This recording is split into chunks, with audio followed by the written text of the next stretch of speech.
তো আমরা সবাই ফোনে দেখতে পাচ্ছি যে 24 ঘন্টা আগে কী হয়েছে, মানে সবাই জানো Ahmedabad flight accident.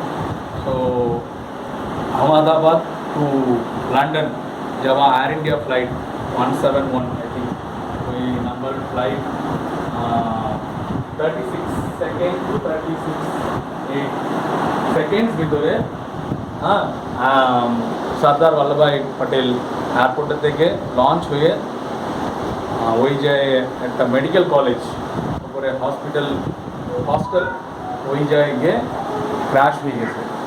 So around 200 থেকে 300 মতন ডেথ টোল চলতেই আছে।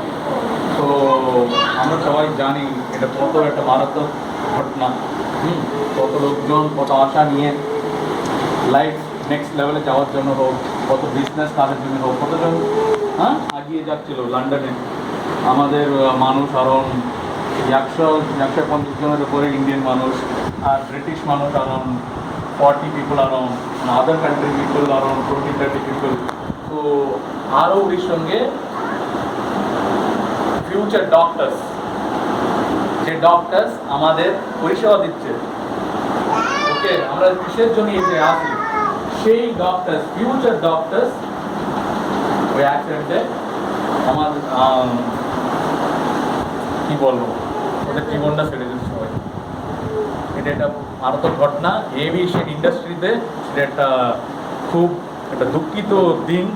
আর এখনও ডেথ ট্রল উঠতেই আছে, কতজন বলে জানা নেই, একজন শুধুমাত্র বেঁচেছে ওই ফ্লাইট অ্যাক্সিডেন্টে। তো ওনার ইন্টারভিউ হলো, মোদি আমাদের পিএম মোদিজি, উনি কী ঘটনা হয়েছে সব কিছু জিজ্ঞাসা করলো। তো আমাদের তরফের থেকে কী করতে পারি আমরা ওইটা করবো। তো আমরা সবাই জ্ঞান দিয়ে প্রার্থনা করো ওনাদের আত্মার শান্তর জন্য আর ওনাদের পরিবারের মঙ্গলের জন্য।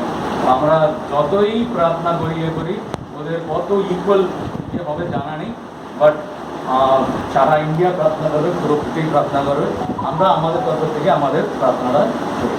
ওকে, তো শুরু বললি সবাই চক্ষু বুঝে শুরু হয়ে যাও, আবার ধন্যবাদ বললি তখন স্টপ, শুরু।